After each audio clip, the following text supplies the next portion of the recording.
Allahumma salli wa sallim ala Sayyidina Muhammadin. Assalamualaikum warahmatullahi wabarakatuh. Alhamdulillahilladzi faddala bani adama bil ilmi wal amal ala jami'il alam. Allahumma salli ala Sayyidina Muhammadin sayyidil anam wa ala alihi wa sahbihi zawil kiram, amma ba'du. Qala Allah subhanahu wa ta'ala fi kitabihil karim, a'udzu billahi minasyaitonir rajim. Bismillahirrahmanirrahim. Wa ma umiru illa liya'budullah mukhlishina lahuddin. Sadaqallahul azim. Puji syukur manis senantiasa kita panjatkan kehadirat Allah. Selawat dan salam pada Rasulullah serta keluarga dan sahabat beliau sekalian. Pemirsa yang dimuliakan Allah Subhanahu wa taala, dalam hidup ini yang dituntun kita adalah beribadah kepada Allah. Sebagaimana Allah katakan dalam surah Az-Zariyat ayat 56, Bismillahirrahmanirrahim. Wa ma khalaqtul jinna wal insa illa liya'budun. Tidak aku ciptakan jin dan manusia kecuali untuk menyembahku, kata Allah. Maka konsep menyembah Allah itu sebagaimana yang Allah sudah pandukan kepada kita dalam Al-Quran dalam surah Al-Maidah, bahwa Allah sampaikan wa ma umiru illa liya'budullaha mukhlishina lahuddin. Dan tidaklah kalian diperintahkan kecuali untuk menyembah Allah mukhlishina lahuddin, ikhlas semata-mata karena agama. Maka dalam kita beribadah itu yang dituntut adalah kekhusyuan. Fokus kita dalam menyembah Allah Subhanahu wa taala. Dan ternyata itu tidak akan kita dapati kalau tidak ada tahapan-tahapan yang kita lakukan dengan benar, yang kita jejaki dengan benar. Maka kata Imam Ghazali rahimahullah taala, ternyata ada 3 model orang beribadah. Dan ini pernah juga disampaikan oleh Abu Bakar Siddiq radhiyallahu anhu. Beliau berkata bahwa ada 3 model orang beribadah. Al-ibadu ala salasatin akhlasin. Orang beribadah itu ada 3 model. Model yang pertama, ya'budullaha ala sabilil khauf. Mereka beribadah kepada Allah itu dengan karena rasa takut. Ala sabilil khauf, karena rasa takut. Sehingga rasa takut mereka banyak dosa, rasa takut mereka terlalu banyak maksiat, rasa takut mereka sedikit ibadah, rasa takut mereka sedikit perbuatan baik, maka terpatri mereka itu untuk beribadah kepada Allah. Dasarnya adalah khauf, karena ada rasa takut pada Allah. Dan ini, orang yang beribadah seperti ini biasanya akan membuat mereka lebih khusyuk, lebih takut pada Allah, lebih zuk dalam rasa ibadah mereka. Pemirsa yang dimuliakan Allah Subhanahu wa taala. Yang kedua,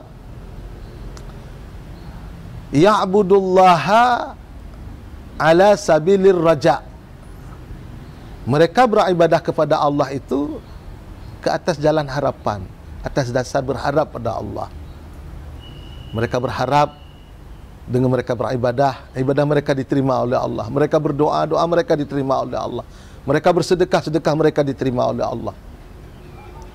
Dan mereka berharap dengan ibadah mereka, mereka lebih bisa untuk bersilaturahim dengan manusia, semakin baik hati mereka, semakin merubah karakter mereka.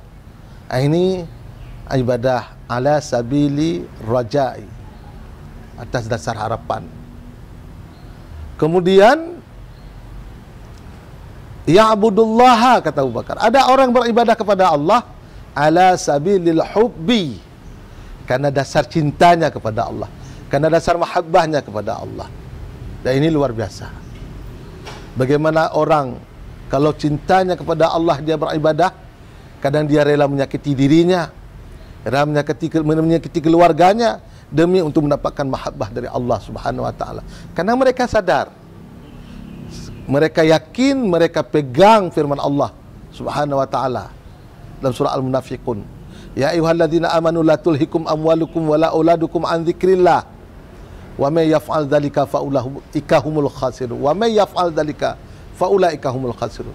Wahai orang-orang beriman, la tulhikum amwalukum, jangan karena hartamu melalaikan kamu, wala auladukum, dan juga jangan gara-gara anakmu melalaikan kamu an dzikrillah, daripada mengingat Allah. Wa may yaf'al dzalika, dan barang siapa yang melakukan perkara itu, faulaika humul khasirun, mereka termasuk pada golongan orang-orang yang merugi. Pemirsa yang dimuliakan Allah Subhanahu wa taala, ternyata ketika kita beribadah dengan rasa mahabbah, dengan rasa hub, dengan rasa cinta kepada Allah, ini akan mengalahkan segala-galanya. Nabi Ibrahim alaihissalam, bagaimana ibadah beliau? Karena cinta beliau kepada Allah, karena ingin mengharapkan mahabbah dari Allah, mengharapkan kecintaan dari Allah. Beliau takut hilangnya cinta beliau kepada Allah, hilangnya cinta Allah kepada beliau. Ketika Allah perintahkan untuk menyembelih anaknya, beliau rela menyembelih anak. Walaupun nanti Allah berkehendak lain digantikan dengan kifas. Bagaimana Rabi'ah Adawiyah, karena konsep mahabbah yang beliau tanamkan, yang beliau bangun dalam diri beliau, dalam hati beliau, beliau rela menghabiskan hidupnya semata-mata karena cinta kepada Allah, beribadah kepada Allah. Maka dalam pandangan Sufiyah ini, pandangan Rabi'ah Adawiyah ini, kalau andainya ada hamba Allah yang beribadah kepada Allah bukan karena mengharapkan ridha Allah, bukan karena berdasarkan mahabbahnya kepada Allah, bukan karena cintanya kepada Allah, maka ibadah yang seperti ini, kata beliau, adalah ibadah yang sia-sia. Boleh mengatakan haram kita beribadah kepada Allah kalau semata-mata mengharap syurganya Allah, semata-mata mengharap kenikmatan nanti di akhirat. Tapi beribadahlah kepada Allah karena mengharap ridha Allah Subhanahu wa taala.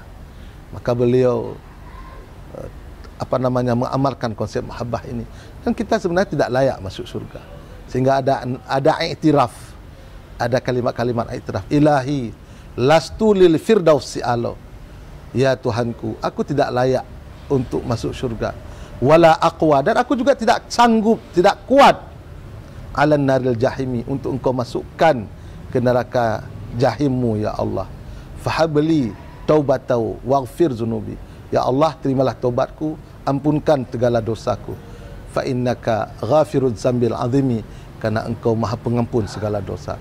Pemirsa yang dimuliakan Allah Subhanahu wa taala, jagalah ibadah kita ini. Beribadahlah karena rasa khauf pada Allah, karena rasa takut pada Allah. Beribadahlah karena raja, ada harapan supaya ibadah kita diterima oleh Allah. Beribadahlah kepada Allah karena ada rasa hub, ada rasa mahabbah kepada Allah Subhanahu wa taala. Ibadah yang seperti ini yang dianjurkan oleh para ulama, para ahli sufi. Kenapa? Supaya muncul aura ibadah kita, muncul zuk dalam pelaksanaan ibadah kita. Dan zuk itu tidak bisa dinilai, zuk hanya bisa dirasa. Ketika orang beribadah karena Allah, berdasarkan khauf, berdasarkan raja, berdasarkan mahabbah, di situ muncul namanya khusyuk, ikhlas dalam beribadah kepada Allah Subhanahu wa taala. Mudah-mudahan bermanfaat, dan atas kekurangan dan kekhilafan kami bermohon diperbanyak maaf. Adanallahu yakum ajma'in. Assalamualaikum warahmatullahi wabarakatuh.